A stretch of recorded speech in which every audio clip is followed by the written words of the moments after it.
In the sense कि universal law of gravitation. तो what do you mean by, sir समझना आप ध्यान से, सर समझना उस चीज को। तो टॉपिक लिखो अपनी कॉपी में, सबसे पहला टॉपिक लिखो universal law of gravitation. Topic लिखो यूनिवर्सल लॉ ऑफ ग्रेविटेशन। तो यूनिवर्सल लॉ ऑफ ग्रेविटेशन बोलता क्या है? What do we mean by universal law of gravitation? तो अब तुम इसको समझना। तो ये लॉ बोलता है कि दुनिया में कहीं पे भी दो मास है, दुनिया में कहीं पे भी दो मास है, m1 और m2, और मान लो कि उनके सेंटर के बीच में, मान लो कि उनके सेंटर के बीच में कितनी डिस्टेंस है, r। याद रखना, दुनिया में अगर कहीं पे भी दो मास है, चाहे एक मास अर्थ पे हो, चाहे दूसरा मास प्लूटो पे हो, दुनिया में अगर कहीं पे भी दो मास है तो वो दोनों एक दूसरे को अट्रैक्ट करते हैं। तो आपका जो ग्रेविटेशनल फोर्स होता है वो क्या होता है? अट्रैक्टिव इन नेचर होता है ना। और दुनिया में कहीं पे भी दो मास है तो वो दोनों एक दूसरे को अट्रैक्ट करते हैं। और वो जो फोर्स होता है, उस फोर्स का फॉर्मूला होता है G m1 m2 by R square, है ना। तो every two mass in the universe attract each other with a force which is directly proportional to product of masses and inversely proportional to square of distance between them। तो universal law क्या बोलता है कि every two masses, कोई भी दो मास ले लो, चाहे वो दोनों मास अर्थ पे हो, दोनों प्लूटो पे हो, एक अर्थ पे हो, एक प्लूटो पे हो, सब एक दूसरे पे ग्रेविटेशनल फोर्स लगाते हैं। तो एवरी टू मासेस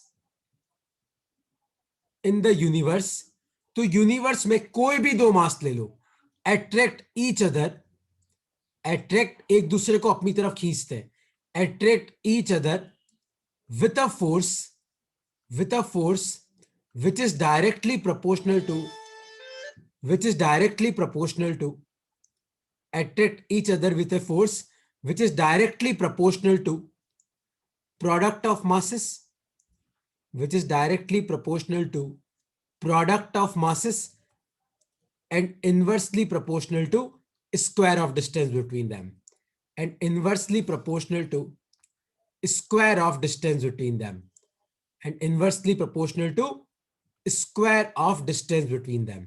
तो अब है ना, तुम तो खाली इस फोर्स का जो फॉर्मूला है वो याद रखना। ये यूनिवर्सल लॉ की डेफिनेशन तो देखो मैं पूछने नहीं वाला, लेकिन हाँ, इस फोर्स का फॉर्मूला तुम्हें याद रखना है, क्योंकि इस फोर्स को जब मैं तुम्हें यूज करना सिखाऊंगा तो तुम्हें ये फॉर्मूला याद रखना पड़ेगा। तो आप इस सब ध्यान से सुनो।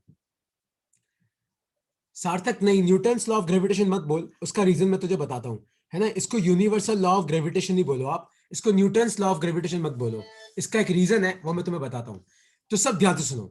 दुनिया में कहीं पे भी दो मास है, m1 और m2, और उनके बीच में अगर डिस्टेंस r है, याद रखना किसके बीच में? सेंटर के बीच में। ये वर्ड बहुत इंपॉर्टेंट, याद रखना, किसके बीच की डिस्टेंस? सेंटर के बीच की डिस्टेंस। तो आर ये नहीं कि तुम सरफेस से सरफेस की डिस्टेंस ले रहे हो, कहां से कहां की डिस्टेंस लेना? सेंटर से लेके सेंटर के बीच की डिस्टेंस। तो दुनिया में कहीं पे भी दो मास है जिनके बीच की डिस्टेंस आर है, तो उनके बीच में क्या फोर्स लगता है? G m1 m2 by R square. तो ये जी क्या है इस पे मैं बाद में आता हूं, पहले अपन फोर्स निकालना सीखेंगे, फिर मैं जी पे आऊंगा, ठीक है। तो अब तुम ध्यान से देखना। सपोज करो कि एक मास आपका यहां पे है 1 kg, और दूसरा मास आपका यहां पे है 2 kg, और मान लो कि इन दोनों के बीच की जो डिस्टेंस है वो मैंने आपको दे रखी है 10 मीटर। तो मैं अगर तुमसे पूछूं कि बताओ इन दोनों के बीच में कितना फोर्स लग रहा है, तो आप बताओ। फोर्स का फॉर्मूला लिखो पहले अपनी कॉपी में, G m1 m2 by R square, लिख लिया। अब आप एक एक चीज को ढूंढो। देखो जी तो कांस्टेंट है, उसको जी रहने दो। m1 m2 आप कोई भी ले सकते हो। मान लो m1 में 1 लेता हूं, तो मान लो m2 में 2 लेता हूं। तो m1 मैंने कितना लिया 1, m2 मैंने कितना लिया 2, अपॉन आर का स्क्वायर। आर का मतलब है कि इन दोनों मास के सेंटर के बीच में कितनी दूरी है, तो वो कितनी है 10। तो नीचे क्या आ जाएगा 10 का स्क्वायर, तो ये कितना आ जाएगा 2g। 10 का स्क्वायर कितना होता है 100, तो ये आ जाएगा G/50 न्यूटन। तो इस तरीके से हम लोग क्या निकालते हैं? फोर्स की वैल्यू। डायरेक्शन निकालना मैंने अभी तक आपको नहीं सिखाया है। मैंने अभी तक आपको क्या सिखाया है? फोर्स की वैल्यू कैसे निकालते हैं। तो फोर्स की वैल्यू कैसे निकालते हैं, ध्यान से देखना, फोर्स की वैल्यू कैसे निकालते हैं, जी इंटू पहला मास इंटू दूसरा मास अपॉन उनके सेंटर के बीच में क्या डिस्टेंस है उसका स्क्वायर। तो आप चाहो उसको पहला मास या दूसरा मास ले सकते हो, कोई फर्क नहीं पड़ता। जैसे मैंने यहाँ पे पहला मास क्या लिया 1 और दूसरा मास क्या लिया 2, तो जी इंटू पहला मास 1 है, दूसरा मास 2 है और नीचे 10 का स्क्वायर 100। तो आपका आंसर कितना आया, जी अपॉन 50 न्यूटन। अब किसी को इस क्वेश्चन में कोई डाउट है तो आप पूछ सकते हो। मैं जी पे आ रहा हूं सार्थक, इस की जी का कोई क्या वैल्यू मतलब है, नहीं है। जी की वैल्यू पे मैं आ रहा हूं बेटा, खाली एक बार फोर्स निकालना सीखो, जी क्या है, जी को क्या बोलते हैं, उसकी क्या वैल्यू होती है, उस पर मैं आ रहा हूं, वो मैं अभी लेके आ रहा हूं। ठीक है, अब देखो, तो अब हम पहले बात करेंगे जी की और फिर हम आगे बढ़ेंगे। लेकिन याद रखना, सबसे पहले तो जी होता क्या है, जी आपका है ग्रेविटेशनल कांस्टेंट। जी को क्या बोलते हैं, ग्रेविटेशनल कांस्टेंट। अब जी की एसआई यूनिट क्या होगी, अब तुम सब ध्यान से देखना, जी की एसआई यूनिट में कैसे निकालता हूं। देखो फोर्स का फॉर्मूला क्या है, G m1 m2 by R square. तो आप क्या करो, आर स्क्वायर को उधर भेजो, तो एफ इंटू आर स्क्वायर, और m1 m2 को नीचे लेके आ जाओ, इक्वल टू क्या आ जाएगा, जी। अब तुम मुझे बताओ, जी की एसआई यूनिट इस फॉर्मूले से हम कैसे निकालेंगे। देखो फोर्स है, तो फोर्स की क्या होती है, न्यूटन। आर मतलब मीटर होता है, लेकिन आर का स्क्वायर है, तो यहां पे क्या आएगा, मीटर स्क्वायर। और नीचे क्या है, देखो मास इंटू मास, तो मास की केजी होती है, तो नीचे क्या आएगी, केजी स्क्वायर। तो ये आपकी जी की एसआई यूनिट है, बहुत इंपॉर्टेंट है। What is the SI unit of G. तो आपको कुछ नहीं करना, ये जो फॉर्मूला है ना, आप आर स्क्वायर को ऊपर लेके जाना, m1 m2 को नीचे लेके आना, तो फोर्स की न्यूटन, आर की होती है मीटर, लेकिन आर का स्क्वायर है, तो मीटर स्क्वायर आ जाएगा। और नीचे मास इंटू मास, तो KG into KG, KG square. तो जी की वैल्यू अब तुम तुम्हारे दिमाग में फिट कर लो, वो होती है 6.67 इंटू 10⁻⁻11। ये कैवेंडिश एक्सपेरिमेंट से आता है। कौन से एक्सपेरिमेंट से आता है, कैवेंडिश एक्सपेरिमेंट से। लेकिन वो एक्सपेरिमेंट की डिटेल में अभी नहीं जाएंगे अपन, अभी आप जी की वैल्यू लिखो, और उसकी ऐसा यूनिट क्या होती है, newton metre square upon kg square. लिख लो उसको अपनी कॉपी में, लिख लो। तो ये तो जी की ऐसा यूनिट है, और ये जी की वैल्यू है, और जी को बोलते क्या है, ग्रेविटेशनल कांस्टेंट भी बोलते हैं, कई लोग इसको यूनिवर्सल ग्रेविटेशनल कांस्टेंट भी बोलते हैं। लिख लो अपनी कॉपी में, लिख लो इसको,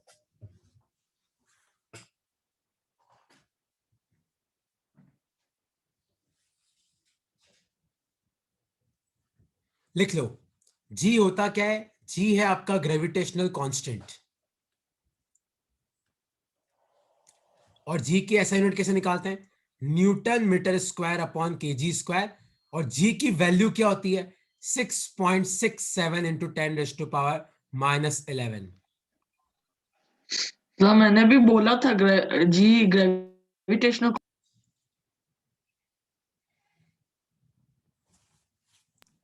ठीक है, ये छोटा जी नहीं है बेटा, ये बड़ा जी है।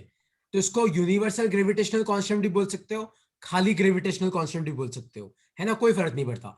इसकी वैल्यू याद रखना, 6.67 इंटू 10⁻11, और इसकी ऐसा यूनिट क्या होती है, ये। तो अब तुम सब ध्यान से देखो, अब मैं वापस अपने फॉर्मूले पे आता हूं, है ना। तो अब तुम सब ध्यान से देखना, एक क्वेश्चन मैं जो सॉल्व कर रहा हूं, सपोज करो कि मेरे पास, सब तुम ध्यान से सुनना, सपोज करो कि हमारे पास दो प्लेनेट है। मान लो कि मेरे पास एक प्लेनेट है, एक सेकंड, हाँ, सपोज करो कि हमारे पास दो प्लेनेट है, एक प्लेनेट हमारे पास ये है, और दूसरा प्लेनेट मेरे पास ये है। दो प्लेनेट है, पहले प्लेनेट का मास जो है m, और रेडियस है r। पहले प्लेनेट का मास क्या है, m, रेडियस क्या है r। और दूसरे प्लेनेट का मास है 2m, और रेडियस है 4r। मतलब पहले प्लेनेट का मास कितना है, m, रेडियस कितनी है r। और दूसरा जो प्लेनेट है उसका मास कितना है, 2m, रेडियस कितनी है, 4r। तो आपको मुझे बताना है कि इन दोनों के बीच में ग्रेविटेशनल फोर्स कितना लगेगा। मान लो ये इसका सेंटर है और ये इसका सेंटर है, तो आपको बताना है कि ये दोनों प्लेनेट एक दूसरे पे कितना ग्रेविटेशनल फोर्स लगाएंगे। देखो, जब भी आपको ग्रेविटेशनल फोर्स निकालना हो ना, जब भी, तो सबसे पहले आप वैल्यू पुट करा करो। तो वैल्यू क्या होती है, जी इंटू पहला मास इंटू दूसरा मास अपॉन डिस्टेंस का स्क्वायर, यही होती है। अब तुम ध्यान से देखो, देखो अगर मैं तुम्हें जब तक नहीं बोलूं तो जी की वैल्यू पुट नहीं करनी है, जी को जी रहने दो, फालतू इतनी लंबी चौड़ी कैलकुलेशन होती है, कोई मतलब नहीं है। जी को आप जी रहने दो, तो जी की जगह जी इनटू, अब पहला मास, तो मान लो एक मास m है और दूसरा मास कितना है 2m, तो एक मास की जगह m लिखो, दूसरे की जगह 2m लिखो, इतना भी हो गया, इसमें भी कोई दिक्कत नहीं है। अब बात करते हैं r की, तो अब r क्या होता है, अब तुम ध्यान से देखना, r का मतलब होता है सेंटर से सेंटर की कितनी दूरी है, तो इसका सेंटर तो ये, इसका सेंटर ये, आप मुझे बताओ कि सेंटर से सेंटर की दूरी कितनी है। देखो जो पहला प्लेनेट है उसका रेडियस कितना है r, और जो दूसरा प्लेनेट है बच्चा उसका रेडियस कितना है 4r, तो आप मुझे बताओ कि इन दोनों 5 प्लेनेट आर के बीच में कितनी दूरी है, 5r। लेकिन 5 एक आर गलती मत करना, यहाँ पे 5r का स्क्वायर है, बच्चे क्या करते हैं r प्लस आर 5r लिख के छोड़ देंगे, नहीं, r का स्क्वायर है, तो यस आपका आंसर कितना आएगा, yes 2gm square upon 25r square, ये आपका आंसर है। किसी को अब इसमें कुछ डाउट है तो आप पूछ सकते हो, इसमें कोई डाउट है तो आप पूछ सकते हो कि सर हमें ये समझ में नहीं आया, या आपने क्या पढ़ा है कुछ भी समझ में नहीं आया। देखो सबसे पहले ना यार, तुम्हें पता है मैं कुछ भी निकालने को बोलूं उसका फॉर्मूला तो लिख दिया करो, फॉर्मूला लिखोगे ना तो अपने आप तुम्हारा काम बन जाएगा, पहला मास दूसरा मास और आर कितना है 5r, आर कैसे निकाला उसमें कोई डाउट है तो आप पूछ सकते हो मुझे।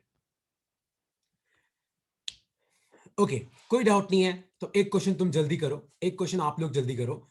सपोज करो कि मेरे पास दो मास है, मान लो कि एक मास, एक प्लेनेट मेरे पास ये है, इस प्लेनेट का मास है m, रेडियस है r, और मान लो दूसरा प्लेनेट ये है, इस प्लेनेट का मास है 2m और रेडियस है 2r, ठीक है, ये इसका सेंटर है, ये इसका सेंटर है, और ये जो दूरी दे रखी है ना आपको, ये दूरी आपको दे रखी है 3r। तो अब आपको बताना है कि इन दोनों प्लेनेट के बीच में फोर्स ऑफ अट्रैक्शन कितना है, ट्राई करो, कितना आएगा सोचो, कोई बोलो मत, सर एक आपको आ जाए डाउट है तो आप, पिछले वाले में। क्या हो गया बेटा, डाउट है हाँ पूछो, क्या डाउट है पूछो। सर, इसमें अलग अलग निकालने को ही बोल सकते दोनों का नहीं देख, फोर्स। न्यूटन्स लॉ ये बोलता है कि ये प्लेनेट जितना फोर्स इस पे लगाएगा उतना ही फोर्स ये इस प्लेनेट पे लगाएगा, तो जितना प्लेनेट पहला दूसरे पे लगाएगा उतना ही दूसरा पहले पे लगाएगा, तो value will be same but direction will be opposite. तो अगर मैं फोर्स पूछूं तो तेरे को एक ही निकालना है, दोनों के बीच में एक ही फोर्स होगा। सर अगर मतलब एक ही प्लेनेट दे रखा हो दूसरा नहीं दे रखा हो और एम और आर ही दे रखे हो तो फिर कैसे निकालेंगे? तो कैसे निकालेंगे यार, फोर्स के लिए दो मास तो चाहिए ना बेटा, खाली एक मास कैसे लगाएगा, फोर्स दो मास के बीच में होगा, खाली अकेले मास का नहीं होगा, ओके। ठीक है। अच्छा अब ये वाला क्वेश्चन ट्राई करो सब लोग, क्या आता है इसका आंसर, ये ट्राई करो इस क्वेश्चन को।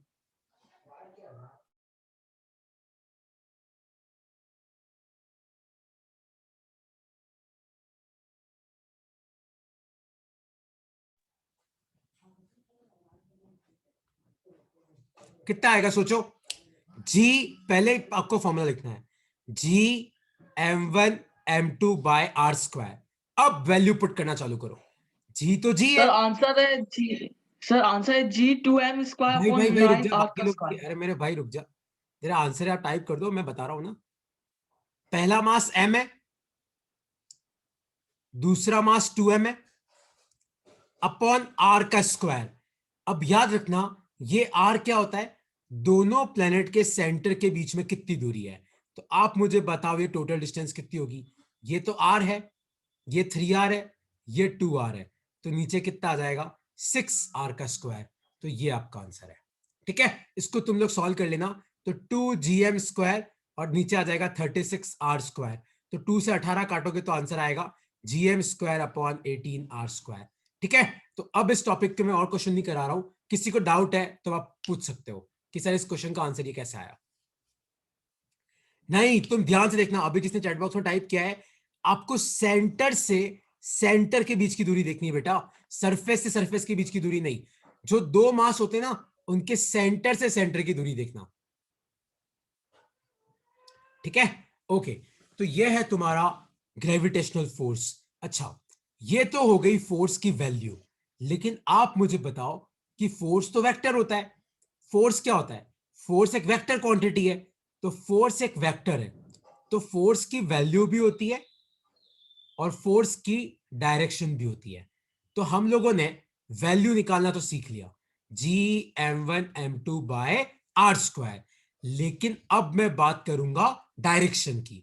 याद रखना कि ग्रेविटेशनल फोर्स हमेशा क्या होता है? हमेशा एट्रैक्टिव होता है। एट्रैक्टिव का मतलब है कि दुनिया में कोई भी दो मास एक दूसरे को हमेशा क्या करेंगे? अट्रैक्ट करेंगे। तो अब तुम देखना कि मैं इसकी डायरेक्शन कैसे निकालता हूं। सपोज करो कि हमारे पास एक मास है, ये मान लो ये मास है 1 kg, और सपोज करो कि मेरे पास ये है, ये मास है 2 kg, और मान लो ये मास है A, ये मास है B, और मान लो कि इन दोनों के बीच में जो डिस्टेंस है वो है 1 मीटर, है ना। मेरा क्वेश्चन है find force on A due to B। आपको बताना है कि A B पे कितना फोर्स लगाएगा, या फिर force on sorry B A पे कितना लगाएगा। तो अब क्वेश्चन तुम ध्यान से पढ़ो। फाइंड फोर्स ऑन ए, मतलब ए पे कितना फोर्स लगेगा ड्यू टू बी, बी के कारण। तो पहले अपन फोर्स की वैल्यू तो निकाल ही सकते हैं, उसमें तो कोई दिक्कत नहीं है। Gm1m2/r²। तो जी की जगह जी, एक मास 1 है, दूसरा मास 2 है, और नीचे R1 है, तो 1 का स्क्वायर। तो आपका फोर्स कितना आया? 2G। लेकिन अब यहां पे अगली प्रॉब्लम चालू होती है, वो होती है डायरेक्शन पे। तो अब तुम ध्यान से सुनना, find force on A due to B. तो मेरा क्वेश्चन है बी ए पे कितना फोर्स लगा रहा है। तो आप क्या करना, बहुत सिंपल है, आप पहले इन दोनों मास को ज्वाइन कर दो, ए और बी को। और कौन फोर्स लगा रहा है? बी फोर्स लगा रहा है। देखो क्वेश्चन ध्यान से पढ़ो, find force on A due to B. कौन लगा रहा है? बी लगा रहा है, तो एरो लगा दो बी की तरफ, क्योंकि बी क्या करेगा? ए को अपनी तरफ अट्रैक्ट करेगा। और आप मुझे बताओ, ये डायरेक्शन क्या होती है? आई कैप होती कि नहीं होती है? पीछे वाली डायरेक्शन क्या होती है? माइनस आई कैप। ये डायरेक्शन क्या होती है? जे कैप। नीचे वाली क्या होती है? माइनस जे कैप। तो यहां पे ब्रैकेट में क्या आएगा? आई कैप। तो आप क्या करो, जो मास फोर्स लगा रहा है ना, उसकी तरफ एरो को पॉइंट कर दो, उसकी तरफ। तो आपकी फोर्स की डायरेक्शन क्या होगी? ये होगी। तो इसलिए इसका आंसर कितना आया? 2G तो इसकी वैल्यू है, आई कैप इसकी डायरेक्शन है, न्यूटन इसकी यूनिट है। तो किसी भी वेक्टर की वैल्यू निकलने के लिए आपको 3 चीज चाहिए होती है, वैल्यू, डायरेक्शन, एसआई यूनिट। तो ये इसका आंसर है। किसी को अब इसमें कोई डाउट है तो आप पूछ सकते हो। मैं एक क्वेश्चन और दे रहा हूं, इसमें कोई डाउट है तो पूछ सकते हो। देखो वैल्यू निकालना तो तुम्हें आता है, और डायरेक्शन निकालना मैंने तुम्हें अभी बताया। मैं तुम्हें एक एग्जांपल और दे रहा हूं इसका, डायरेक्शन का, है ना। एक और दे रहा हूं, इसमें कोई डाउट है तो पूछो बेटा। ओके, कोई डाउट नहीं तो अब तुम ध्यान से सुनना। अब एक क्वेश्चन मैं और दे रहा हूं, उसको भी तुम समझना। सपोज करो कि एक 2 किलो का मास यहां पड़ा है, और एक 2 किलो का मास नीचे पड़ा है, और इन दोनों के बीच में जो दूरी है वो है 2 मीटर। ये ए है, ये बी है। क्वेश्चन है find force on A, find force on A due to B. तो आपको बताना है कि बी ए पे कितना फोर्स लगाएगा। कौन? बी जो है वो ए पे कितना फोर्स लगाएगा। देखो वैल्यू तो निकाल ही सकते हैं अपन, Gm1m2/r²। देखो जी को मत छेड़ो, एक मास 2 है, दूसरा वाला मास भी 2 है, और डिस्टेंस भी 2 है, तो नीचे क्या आएगा? 2 का स्क्वायर। तो ये तो आपका कट गया, आपका फोर्स का वैल्यू कितना आया? जी। लेकिन अब बात है डायरेक्शन की। अब तुम सुनना, find force on A due to B, मतलब बी फोर्स लगा रहा है, ड्यू टू बी मतलब बी लगा रहा है फोर्स। तो आप क्या करो, ए और बी को ज्वाइन करो, और जो लगा रहा है उसकी तरफ एरो लगा दो। तो ध्यान से देखो, ये डायरेक्शन क्या होती है? माइनस जे कैप। तो आपका आंसर क्या आएगा? जी, और ब्रैकेट में क्या आएगा? माइनस जे कैप न्यूटन। इस तरीके से हम लोग क्या करते हैं? आंसर निकालते हैं, है ना। अब किसी को इसमें कोई डाउट है तो पूछ सकते हो। सर अगर ये डायरेक्शन ऊपर की तरफ होती तो फिर पॉजिटिव जे कैप आ जाता ना पॉजिटिव फिर। जे कैप, जैसे मान ले मैं पूछता दक्ष की बताओ ए बी पे कितना लगा रहा है, ए बी पे कितना लगा रहा है, तो पहले ए और बी को ज्वाइन कर दे और ए की तरफ एरो लगा दे। तो जो लगा रहा है ना उसकी तरफ एरो लगा दे बस। इसको लिख लो हिंदी में, इसको लिख लो, जो लगा रहा है उसकी तरफ एरो लगा लो, जो लगा रहा है उसकी तरफ एरो लगा लो, है ना। और तुम यही छोड़ सकते हो एग्जाम में, मुझे कोई फर्क नहीं पड़ता। अगर डिस्क्रिप्टिव पेपर है तो आप यही छोड़ दो, है ना। यहाँ पे जीवी की वैल्यू पुट मत करना, वो टाइम वेस्ट होता है ना। आप बस मुझे डायरेक्शन और वैल्यू निकाल के बता दो। और यूनिट तो यार फोर्स की न्यूटन होती है, ठीक है। देखो ये है तुम्हारा फोर्स, इस तरीके से हम लोग क्या निकालते हैं, फोर्स। अब एक क्वेश्चन में फोर्स का और करा रहा हूं, फिर अगला तुम करना है, फिर अपन नेक्स्ट टॉपिक पे आएंगे। तो सपोज करो ऐसा थोड़ी ना दुनिया में दो ही मास हो। मान लो कि आपके पास तीन मास है, एक, दो, तीन। मान लो ये वाला मास है आपका 2 किलो, ये वाला मास है आपका 1 किलो, ऊपर वाला मास है आपका 1 किलो। और मान लो कि इन दोनों मास के बीच में दूरी है 1 मीटर, और सपोज करो कि इन दोनों के बीच की दूरी भी कितनी है, 1 मीटर। और मान लो कि इस मास का नाम है ए, इसका नाम है बी, इसका नाम है सी। अब मेरा क्वेश्चन है फाइंड फोर्स ऑन बी। तो आपको बताना है कि बी वाले मास पे कितना फोर्स लगेगा। बी वाला मास मतलब इस पे कितना फोर्स लगेगा। देखो इस क्वेश्चन को कैसे करते हैं, अब तुम सब ध्यान से समझना। तो देखो बी पे फोर्स कौन लगाएगा, एक तो ए लगाएगा, एक सी लगाएगा। तो पहले अपन ए और बी की बात करते हैं। तो ए कितना फोर्स लगाएगा, देखो ए कितना फोर्स लगाएगा जी, ए कितना लगाएगा वो बता रहा हूं। एक मास तो 1 है, दूसरा मास 2 है, क्योंकि ए का मास 1 है, बी का मास 2 है, और डिस्टेंस कितनी है 1, तो नीचे क्या आ जाएगा 1 का स्क्वायर। और ए फोर्स लगा रहा है, तो आप ज्वाइन करो और एरो ए की तरफ लगा दो, मतलब यहां पे क्या आ जाएगा ब्रैकेट में जे कैप। तो सॉल्व करो, ये कितना आ जाएगा, ये आ जाएगा 2g जे कैप। अब चेक करो सी कितना लगा रहा है। तो सी कितना लगाएगा जी, एक मास 2 है, दूसरा मास 1 है, देखो इसका 2 है, इसका 1 है, और नीचे आर का स्क्वायर, आर कितना है 1, तो नीचे आ जाएगा 1 का स्क्वायर। तो ये भी कितना आया 2g। अब सी लगा रहा है, तो इन दोनों को ज्वाइन करो और एरो सी की तरफ लगा दो, तो ये कितना है आई कैप। तो आपका टोटल फोर्स कितना हुआ, दोनों को ऐड कर दो, 2g आई कैप प्लस 2g जे कैप। ये आपका आंसर है। इसको 4g मत कर देना, है ना, क्योंकि एक फोर्स आई कैप में है, एक फोर्स जे कैप में है, तो आपको यहीं पे छोड़ना है। ये आपका आंसर है। अब किसी को इसमें डाउट है तो आप अपने आप को अनम्यूट सर करके पूछ सकते हो। हाँ पूछो। सर वो जो ए और बी वाला जो आपने बताया ना, उसमें वो माइनस जे कैप होना चाहिए ना, क्योंकि अगर फोर्स बी पे लग रहा है तो ए से लगेगा ना वो तो। देख मेरी बात ध्यान से सुन, कौन लगा रहा है, ए लगा रहा है, हाँ। ठीक है। ए लगा रहा है तो ए क्या करेगा, बी को अपनी तरफ खींचेगा। तो तू क्या कर, ए और बी के बीच का निकाल रहा है, तो पहले ए और बी को ज्वाइन कर दे, फिर जो लगा रहा है उसकी तरफ एरो लगा ले। जैसे मान ले लक्ष्य कि ये तू है और नीचे तेरा दोस्त है, ठीक है, और आप अपने दोस्त को अट्रैक्ट कर रहे हो, तो आपके दोस्त पे फोर्स कहां लगेगा, ऊपर की तरफ ही लगेगा ना यार। मैंने पूछा है find force on force B. तो ऊपर से नीचे लग रहा है कौन सा फोर्स ऊपर से नीचे लग रहा है, सर। ए बी पे फोर्स लगा रहा है तो माइनस जे कैप ही होना चाहिए। अब मेरी बात ध्यान से सुनो, एक सेकंड रुको, ये तुम्हारा डाउट क्लियर करना बहुत जरूरी है। सपोज करो कि ए ऊपर है और बी नीचे है, ठीक है। मान लो ए ऊपर है बी नीचे, और मेरा क्वेश्चन है कि बताओ बी पे फोर्स किस डायरेक्शन में लगेगा। आप मुझे बताओ, ए बी को अपनी तरफ अट्रैक्ट करेगा, तो बी पे फोर्स ऊपर की तरफ लगेगा कि नीचे की तरफ लगेगा।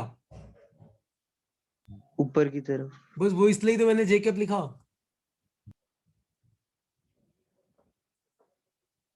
अभी भी समझ में नहीं आया, लक्ष्य समझ में आ गया। आगे सर। मेरा क्वेश्चन है ए और बी है, ए बी को अपनी तरफ खींचेगा, तो बी पे फोर्स ऊपर लगेगा। लेकिन मैंने तुम्हें क्या ट्रिक बताई, आप दोनों को ज्वाइन कर दो, ठीक है, दोनों को एक लाइन से ज्वाइन कर दो। ए लगा रहा है फोर्स, तो एरो ए की तरफ लगा दो। अगर मैं पूछता कि बताओ ए पे किस डायरेक्शन में लग रहा है, तो ए पे लगेगा नीचे की तरफ, है ना। ओके, कोई डाउट है तो पूछ लो यार प्लीज यार, कोई डाउट है बेटा तो पूछ लो, इसमें कोई घबराने की शर्माने की बात नहीं है, कोई भी डाउट है तो पूछो। ओके, कोई डाउट नहीं है तो नेक्स्ट टॉपिक, क्योंकि इस टॉपिक पे वापस आएंगे अपन, ये टॉपिक फिर रिपीट होकर आने वाला है। लेकिन एक टॉपिक लिखो अपनी कॉपी में, वैल्यू ऑफ जी। अब याद रखना कौन सा जी, छोटा g, value of g on surface of a planet. Topic लिखो अपनी कॉपी में, ये एक डेरिवेशन है जो मतलब डेफिनेटली एग्जाम में आता है। तो किसी भी प्लेनेट के सरफेस पे छोटे जी की वैल्यू क्या होती है। तो अब तुम सब इस टॉपिक को समझना। देखो, सपोज करो कि ये एक प्लेनेट है, मान लो कि ये कोई प्लेनेट है और इस प्लेनेट का मास है m और रेडियस है r, और मान लो कि इस प्लेनेट के सरफेस पे एक छोटा सा मास पड़ा है m। तो आप मुझे बताओ कि ये प्लैनेट और मास के बीच में कितना फोर्स लगेगा। तो पहले आप फोर्स का फॉर्मूला पुट करो, जी m1 m2 upon R square. ठीक है, अब तुम ध्यान से देखो, जी को तो आप छेड़ नहीं सकते, एक मास तो प्लैनेट का है, दूसरा मास ऑब्जेक्ट का है ना। एक मास तो प्लैनेट का है, दूसरा मास ऑब्जेक्ट का है, अपॉन इनके सेंटर के बीच की क्या दूरी है। तो ये तो प्लैनेट का सेंटर है और मास यहां पे, तो उसका सेंटर भी यही होगा। तो करीबन करीबन करीबन ये डिस्टेंस क्या होगी, आर। तो नीचे क्या आ जाएगा, आर का स्क्वायर। तो ये आ गया आपके मास पे ग्रेविटेशनल फोर्स।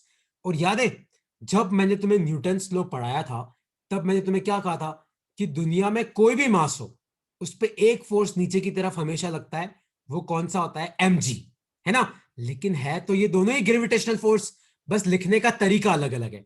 दोनों है कौन से, दोनों ग्रेविटेशनल फोर्स ही है। तो आप इन दोनों को बराबर करो, तो G M M upon R square equal to क्या आ जाएगा, mg। तो एक m से एक m गया, तो आपकी g की वैल्यू कितनी आई, gm अपॉन आर स्क्वायर। लिख लो अपनी कॉपी में।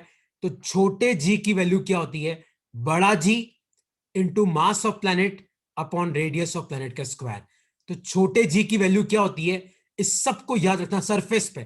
कहां पे, सरफेस ऑफ ए प्लैनेट, किसी भी प्लैनेट के सरफेस पे क्या होती है, देखो, बड़ा G into mass of planet, मतलब आपके प्लैनेट का मास कितना है, अपॉन रेडियस का स्क्वायर। लिख लो अपनी कॉपी में, इस फॉर्मूला, ये फॉर्मूला आगे बहुत काम आएगा। तुम एस्केप वेलोसिटी पढ़ो, ऑर्बिटल पढ़ो, सब जगह ये फॉर्मूला काम आएगा। छोटा जी इक्वल टू बड़ा G into mass upon radius का स्क्वायर। लिख लो अपनी कॉपी में, लिख लो इसको। सर ये एक बार सेकंड वाला फॉर्मूला वापस से एक्सप्लेन करो ना, आपने डिराइव कैसे ये किया। वाला, हाँ अरे दक्ष, ये तो याद है अपन जब है ना न्यूटन्स लॉ पढ़ रहे थे, याद है जब मैं फ्री बॉडी डायग्राम बनाना सीख रहा था, सिखा रहा था तुम्हें। तो दुनिया में हाँ कोई हाँ भी मास है m, उस पे नीचे की तरफ क्या फोर्स लगता है, mg। याद है, force equal to mass into acceleration होता है, और g होता है एक्सेलरेशन ड्यू टू ग्रेविटी। तो ग्रेविटेशनल फोर्स लिखने के दो तरीके, एक ये और दूसरा ये।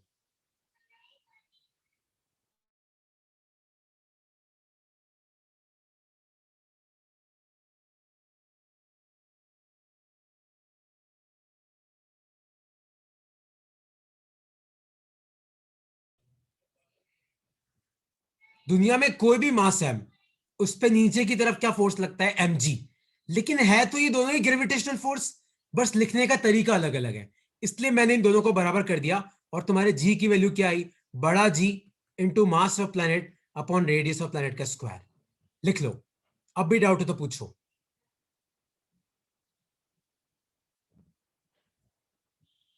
ठीक है, जैसे मान लो कि मैं तुम्हें क्वेश्चन पूछूं, मान लो कि मैं तुम्हें क्वेश्चन पूछूं कि हमारे पास एक प्लेनेट है, इस प्लेनेट का मास है 2m और रेडियस है 4r। ठीक है, आप मुझे बताओ कि इसके सरफेस पे जी की वैल्यू क्या होगी, इसके सरफेस पे जी की वैल्यू क्या होगी। अभी मैंने तुम्हें बताया फॉर्मूला, जी क्या, छोटा जी क्या होता है, बड़ा G into mass of planet upon radius का स्क्वायर। तो बड़ा G into mass of planet कितना है 2m और रेडियस कितनी है 4r का स्क्वायर। देखो कितना आ जाएगा ये 2gm, और 4 जा क्या हो जाएगा 16r स्क्वायर। तो आपका आंसर कितना आएगा, gm अपॉन 8r स्क्वायर। इस तरीके से निकालते हैं। किसी को इसमें कोई डाउट है तो आप पूछ सकते हो। g इंटू कितना मास है अपॉन कितना रेडियस है उसका स्क्वायर। किसी को इसमें कोई डाउट है तो आप पूछ सकते हो।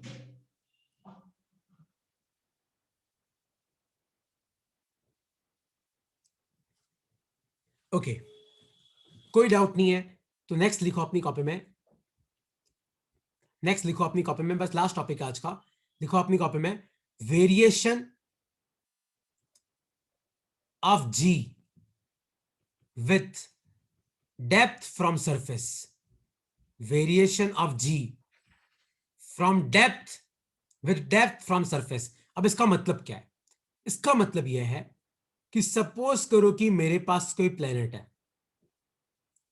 मान लो कोई प्लेनेट है मेरे पास, और ये इस प्लेनेट का सेंटर है, और मान लो सरफेस है, और मान लो कि सरफेस पे वैल्यू जी है, सरफेस पे कितनी वैल्यू जी, पर मुझे ये पता करना है कि मान लो मैंने प्लेनेट की खुदाई करी और मैं डी डिस्टेंस नीचे आया, कितना नीचे आया? डी डिस्टेंस, और ये कितना बच जाएगा? ध्यान से देखो, ये कितना बच जाएगा? आर माइनस डी, क्योंकि ये टोटल डिस्टेंस कितनी होगी? ये टोटल डिस्टेंस होगी रेडियस आर। तो आप मुझे बताओ कि इस पॉइंट पे जी की वैल्यू क्या है, तो लिखो अपनी कॉपी में, इस पॉइंट पे मान लो जी की वैल्यू जी डैश, और इसका फॉर्मूला होगा g dash equal to ji 1 minus D by r. यहां पे डी क्या है? यहां पे डी है डेप्थ, आर क्या है? आर है रेडियस ऑफ प्लेनेट। तो आपके प्लेनेट का रेडियस कितना है?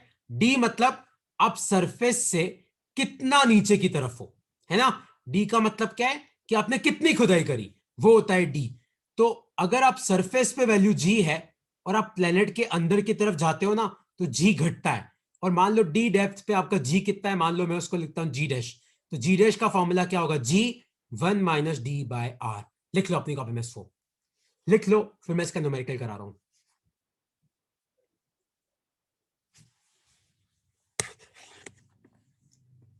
लिख लो, फिर एक न्यूमेरिकल मैं कराऊंगा, अगला न्यूमेरिकल तुम्हें करना है इसका। Variation of G with depth from surface, surface से मान लो तुम डी डिस्टेंस अंदर की तरफ हो, तो वहां पे जी की वैल्यू क्या होगी?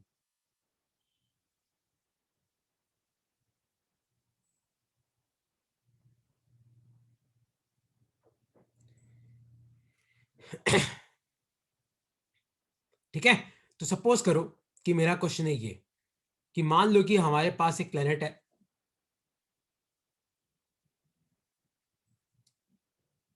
और मान लो कि इसके सरफेस पे जी की वैल्यू है 20 मीटर पर सेकेंड स्क्वायर, और मान लो कि इसका जो रेडियस है वो है आर। तो मेरा क्वेश्चन है कि ये एक पॉइंट है जो सरफेस से r/3 दूरी पे है, तो आपको बताना है कि इस पॉइंट पे जी की वैल्यू कितनी होगी। तो क्या फॉर्मूला है? G dash equal to ji 1 minus D by are. तो इस जी का मतलब क्या है? सरफेस पे कितनी है? सरफेस कितनी है? 21 माइनस डेप्थ कितनी है? r/3, और रेडियस कितना है? r। तो r से r गया, तो ये कितना आ जाएगा? 21 माइनस 1/3। इसको सॉल्व करो तो ये आएगा 20 इंटू 2/3 मीटर पर सेकेंड स्क्वायर। इस तरीके से करते हैं। यहां पे d का मतलब क्या होता है? यहां पे d का मतलब होता है डेप्थ, कि आपका जो पॉइंट है वो सरफेस से कितना अंदर की तरफ है। तो d की जगह मैंने सर क्या, एक बार और explain करना। देखिए जो फॉर्मूला है ना बेटा, g dash equal to ji 1 minus D by r, यहां पे जो जी होता है ना, इसका मतलब है सरफेस पे कितनी वैल्यू है।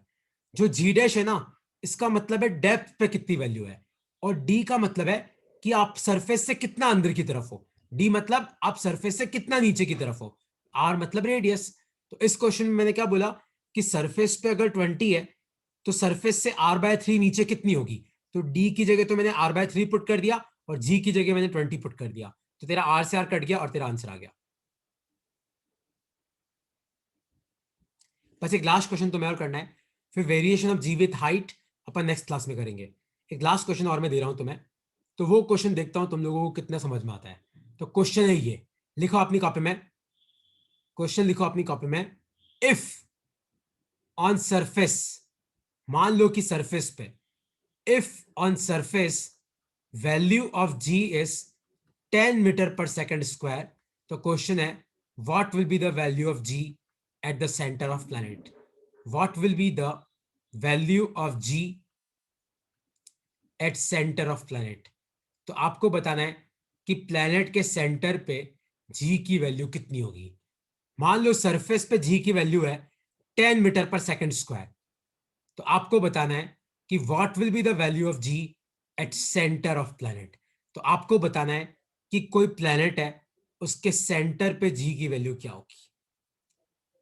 मान लो ये कोई प्लेनेट है जिसका मास है m, रेडियस है r, तो मेरा क्वेश्चन है कि सेंटर पे जी की वैल्यू क्या होगी।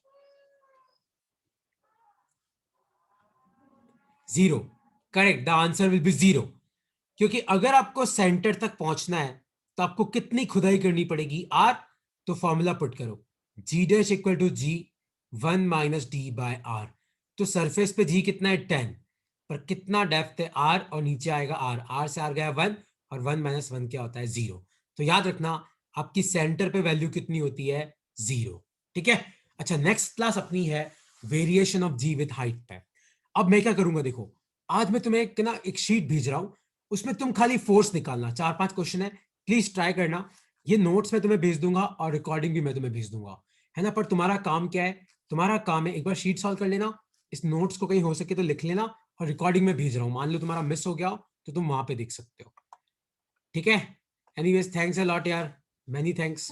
तुम ऐसे ही आंसर सर करते हो। हाँ पूछो पूछो पूछो। सर शीट के अलावा एनसीईआरटी के कौन से क्वेश्चंस करने हैं? देख दक्ष, मतलब मैं जनरली एनसीईआरटी में लाइन वाइज ही चलता हूँ, तो और एनसीईआरटी के पीछे के क्वेश्चंस जो होते हैं ना वो भी सब लाइन वाइज ही होते हैं। तो जैसे मैंने आज फोर्स पढ़ाया, तो पीछे के पहले के 4-5 क्वेश्चन देखना, वो सब फोर्स के ही होंगे, तो वो ट्राई कर लेना। Okay sir. ओके, और कुछ पूछना है आप पूछ सकते हो। सर सेंटर पे 0 थोड़ी होगा। 0 ही होगा ना यार, सेंटर पे क्या होगा तू सोच। देख मैं तेरे को एक कंसेप्ट सर अगर बताता हूँ, अपन मैं तेरे को एक कंसेप्ट बताता हूँ। देख, अगर अपन किसी भी प्लेनेट के ऊपर है ना, तो ये पूरा प्लेनेट अपने पे फोर्स लगाता है। ठीक है, ये पूरा प्लेनेट क्या लगाता है, अपने पे फोर्स लगाता है।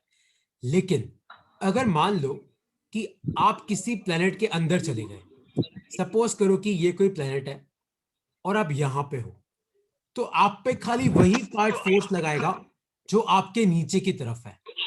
ये जो ये वाला पार्ट है ना, ये आप पे फोर्स नहीं लगाएगा। मतलब होगा क्या, ये पार्ट आप पे जितना फोर्स लगाएगा ना वो सारा कैंसिल हो जाएगा, क्योंकि ऊपर वाला पार्ट तेको ऊपर की तरफ अट्रैक्ट करेगा, नीचे वाला पार्ट तेको नीचे की तरफ अट्रैक्ट करेगा। तो इसका वेक्टर सम क्या आता है 0। तो आप पे वही पार्ट फोर्स लगाता है जो आपके नीचे की तरफ है। लेकिन अगर आप सेंटर पे हो, जैसे मान ले कि तू सेंटर पे है, तो इधर वाला तेको इधर खींचेगा, इधर वाला तेको इधर खींचेगा, नीचे वाला नीचे खींचेगा, इधर वाला इधर, इधर वाला इधर, तो सारे फोर्स कैंसिल हो जाएंगे। तो सेंटर पे अगर तू कोई मास रखेगा ना, तो उस पे नेट फोर्स कितना आएगा 0। फोर्स 0 है तो जी भी कितना होगा 0।